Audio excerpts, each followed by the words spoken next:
여러분, 영국발 금융위기, 기본적으로는 트러스 총리의 감세 정책에서 촉발이 됐죠. 다시 말해서 소득세를 대폭 깎아준다. 이 말이 이게 외국인들이나 혹은 경제 전문가들에게는요, 아니 금리를 올려도 부족할 판에 돈을 푼다고? 소득세를 깎아준다는 것은 결국은 돈을 푼다는 이야기잖아요. 그죠? 돈을 푼다는 이야기는 안 그래도 물가가 많이 올라가는데 여기에 물가를 더 많이 올릴 수 있는 최악의 상황으로 갈 수 있다. 이렇게 생각될 수 있는 건가요? 그 바람에 말입니다. 영국 경제가 말이 아니에요. 말이 아니에요. 결국 말입니다. 여러분. 주택담보대출 중단까지 지금 나왔습니다. 여러분 보세요. 영국 주택담보대출 중단 상품 수가 어마어마합니다. 이게 시중은행에서 발표가 된 숫자인데 1688개나 됩니다. 1688개나 된다는 것은 여러분, 지금 영국은요, 주택담보대출 안 한다는 거예요. 시중은행이 안 한다는 거예요. 안 한다는 거예요. 그만큼 충격의 도가 점점 커지고 있는 겁니다. 그럼 왜 안 할까? 쉽게 말하면 금리가 굉장히 올라갈 거기 때문에 많은 돈을 빌리는 사람들이 갚을 능력이 그만큼 떨어진다. 지금 주택담보대출을 계속 대출을 했다가는 은행까지 무너진다. 이런 생각을 하게 되는 겁니다. 왜냐하면 앞서 제가 말씀드렸지만 감세정책 말입니다. 450억 파운드 69조 원밖에 안 되는 생각 같아서는 굉장히 적은 규모라고도 이야기할 수가 있을 건데요. 왜냐하면 대한민국 같은 경우는 올해 2차 추경이 62조잖아요. 그죠? 1차 추경은 16조 9천억 원이에요. 우리는 더 많이 뿌렸습니다. 거기에 비하면 진짜 얼마 안 되는다고 저는 보이기는 하는데 이 숫자마저도 말입니다.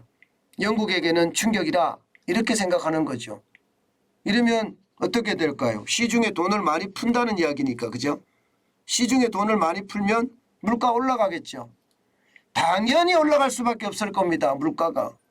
안 그래도 말입니다. 물가가 지금 영국은 굉장히 많이 올라가고 있는 중이에요. 10월에는 10.1%까지 올라갔고요. 8월에 좀 떨어졌다고 하지만 9.9%까지 올라갔습니다.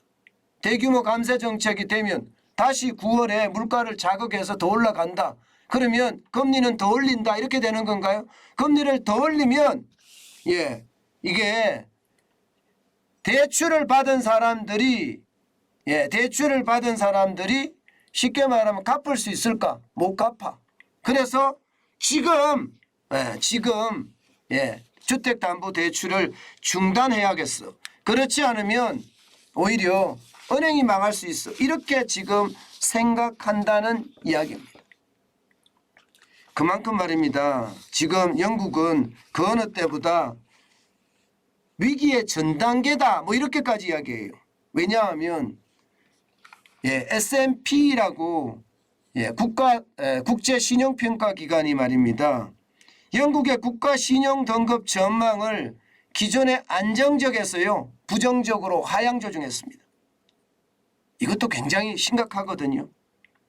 지금 기존의 AA로 유지하고 있지만 아마 신용등급을 안정적에서 부정적으로 돌리면요 6개월 안에 신용등급을 떨어뜨립니다. 그러면 영국은 앞으로 국제 자금시장에서 돈을 빌리라 그러면 이자를 더 높게 빌릴 수밖에 없어요. 그러면 이자를 더 높게 빌린다는 것은 여러분 결국 대출금리에 그만큼 더 많이 들어갈 수밖에 없다는 것이 현재까지의 어떤 이야기입니다. 가상금리에 더 추가가 돼야 돼요. 그러니까 더더욱이나 지금 영국은 주택담보대출을 지금 많이 전면적으로 다 중단한 것은 아니지만 주택담보대출의 어떤 상품수, 중단하는 상품수가 굉장히 많아진다는 이야기죠. 실제로 말입니다. 영국 최대 모기지 공급자가 로이드 뱅킹 그룹이거든요. 여기 주택담보대출 중단했습니다. 버진머니도 중단했습니다. 스킵튼 빌딩 소사이어티도 대출 상품 철회했습니다. 그리고 심지어 말입니다. HSBC도 신규 대출을 중단했습니다. 신규 제휴를. 결국 말입니다. 결국 이게 미국은요. 시중금리가 더 많이 오르고 이것 때문에 주택담보대출을 받은 사람들이 이자 폭탄을 견딜 수가 없다. 지금 이렇게 평가하고 있는 겁니다. 예상보다 여러분, 지금 영국의 상황이 굉장히 나쁘죠. 지금 이대로 가면 금융위기가 터질 거다 하는 예상도 지금 하고 있습니다. 금융위기가. 물론 영국이 대처를 지금 하고 있죠. 실제로 말입니다. 여러분 보시다시피 파운드화가 좀 올랐어요. 시장에서 영국 중앙은행이 영란은행입니다. 영란은행이 101조 규모의 채권을 사들였거든요.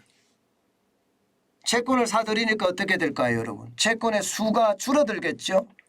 그러면 채권의 수가 줄어들면 가격은 올라가고 금리는 떨어지고 이렇게 되겠죠.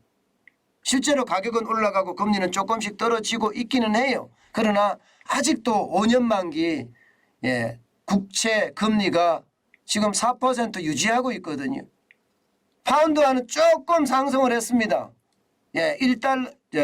파운드 1파운드에 1.03달러까지 최하까지 떨어졌다가 다시 1.11달러까지 올라왔어요. 조금 좋아졌다고 하지만 국채 금리는 지금 좋아지는 기미가 안 보여요.